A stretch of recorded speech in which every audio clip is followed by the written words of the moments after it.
Has school changed since you were a kid? Has it changed just since you started teaching? How have liberal policies changed what you teach, how you teach, and how you discipline your students? Has it changed the atmosphere at your school?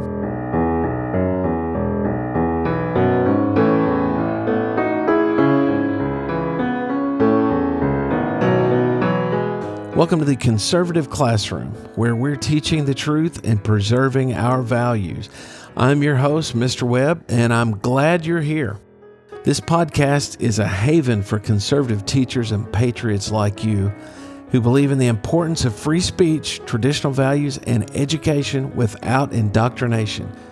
Each week, we dive into the issues that are plaguing our education system and keeping you up at night. Each episode, we offer common sense ideas to improve education in our classrooms and communities. You may feel like you're the last conservative educator, but I want you to know that you're not alone. By the way, if you like what you hear today, please share this podcast with a like-minded educator or parent. Together, we can teach the truth and preserve our values. In today's episode, we'll talk about the dangers of liberal policies in education. As conservative educators, it's important to understand the challenges that we face in today's increasingly liberal educational landscape. Now, let's get started. Liberal policies have been taking over our education system for years now, often undermining the principles and values that many of us hold dear. To save education, we need to be aware of the dangers these policies pose to our schools, students, and society as a whole. Here are some of the most critical dangers we'll be discussing today, and we could devote an entire episode to each one of these. Erosion of free speech, the impact of political correctness, decline of academic standards, encouragement of identity politics, the spread of radical leftist ideologies, loss of traditional values, the consequences of moral relativism, the influence of teachers' unions, limiting school choice, and finally, the dangers of revisionist history. Let's dive deeper into each of these dangers and see how conservative policies provide a better alternative.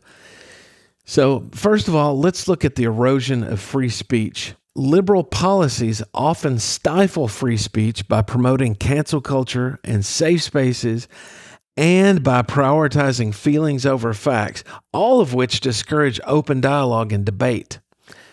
Conservative policies encourage free speech in the marketplace of ideas, allowing students to learn and grow through exposure to different perspectives. Conservatives feel that you have the right to express your opinion, even if you're wrong, while liberals feel that you should keep your mouth shut if you don't agree with their opinions. Hand in hand with the free speech issue is political correctness. While the stifling of free speech prohibits certain speech, political correctness is a guide to how to speak and what you should be saying.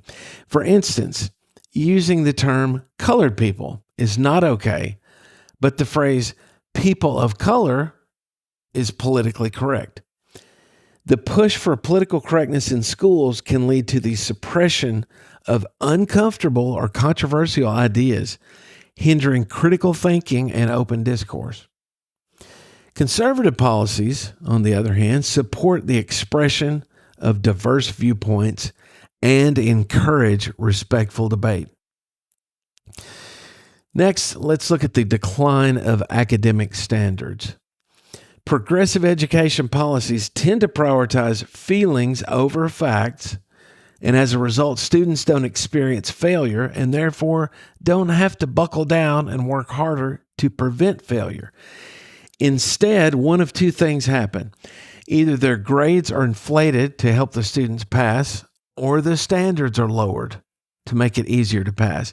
Either way, the students are protected from uncomfortable feelings. Conservative policies advocate for academic rigor and accountability. ensuring that students are well prepared for college and the workforce. Some of them will fail, but that's okay. We fail in real life and we learn from it. Identity politics. Liberal policies often divide students into various groups based on race, gender, and other factors.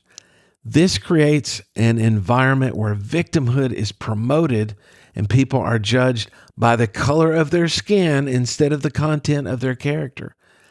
The more minority boxes you can check, the higher you are on the victimhood scale. Straight white males are at the bottom of the identity politics totem pole and suffer from white privilege and toxic masculinity, according to the liberal hive mind. Conservative policies focus on the individual, emphasizing personal responsibility and achievement. The spread of radical leftist ideologies is another danger. We'll unpack the many leftist ideologies over the course of this podcast, but for brevity's sake, we'll lump them together for now. From critical race theory to radical feminism, these ideologies are often woven into the fabric of liberal education policies. Conservative policies promote the teaching of American history, the principles of our founding fathers, and traditional values. And speaking of traditional values, the erosion of traditional values is another danger of liberal policies. When I say traditional values, I'm talking about the values that held families together for thousands of years, the values that provided a clear boundary between right and wrong. Traditional values are these values: family values, Judeo-Christian values, and a biblical worldview. The promotion of secularism and moral relativism in schools can lead to a breakdown of traditional family values and societal norms, which I think we have seen over the last several years.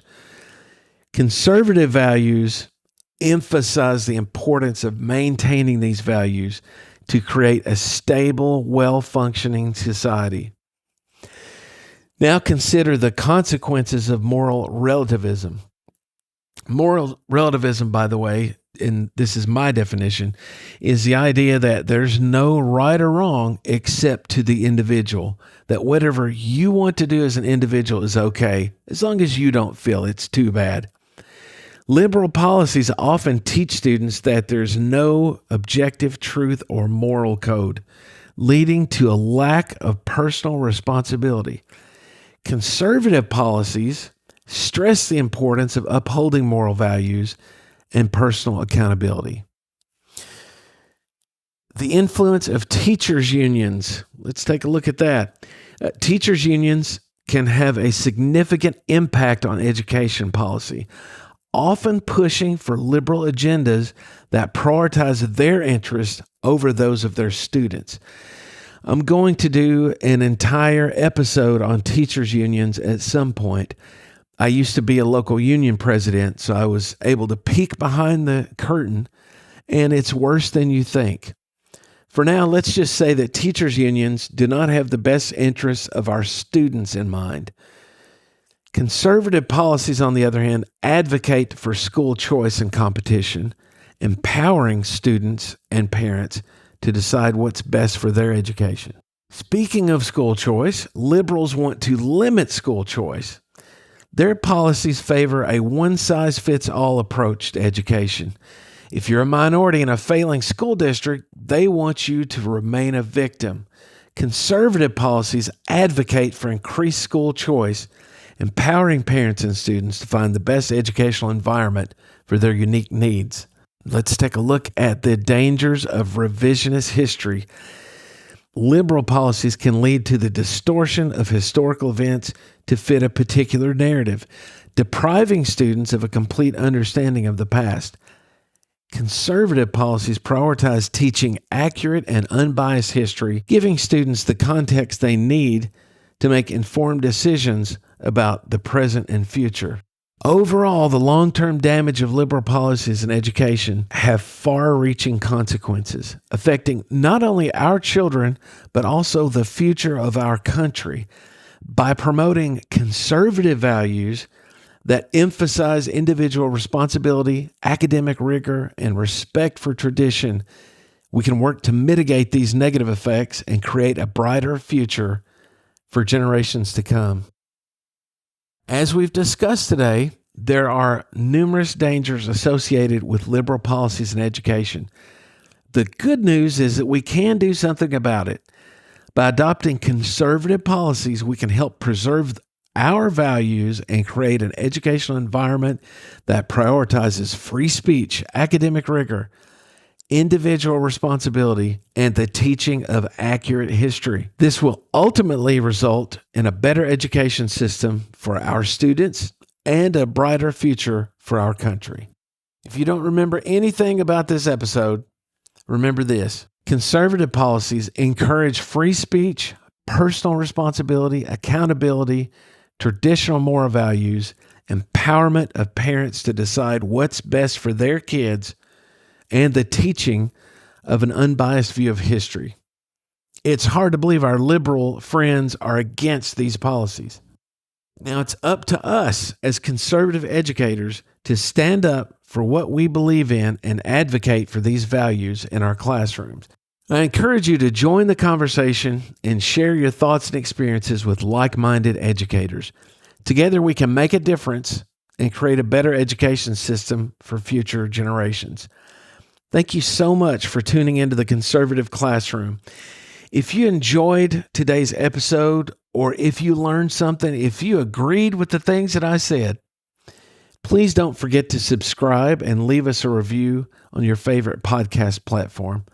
Most importantly, please share this podcast with a like-minded educator or parent. You can also connect with us on social media and share your thoughts on today's topic. We'd love to hear from you. If you want to teach the truth and preserve our values, consider showing support for the Conservative Classroom and your fellow conservative teachers by showing off some conservative swag. Visit our merch store at theconservativeclassroom.com. That's where you'll find a link in today's show notes to our merch store. That's theconservativeclassroom.com. In addition to clothing, coffee mugs with our logo, name, and slogan, we also have items with our colors and schoolhouse logo only. We know it's hard to be openly conservative in some school districts, but your silent show of support may help you connect with other conservatives in your community. Until next time, this is Mr. Webb reminding you that you are not alone. See you next time on the Conservative Classroom, teaching the truth, preserving our values.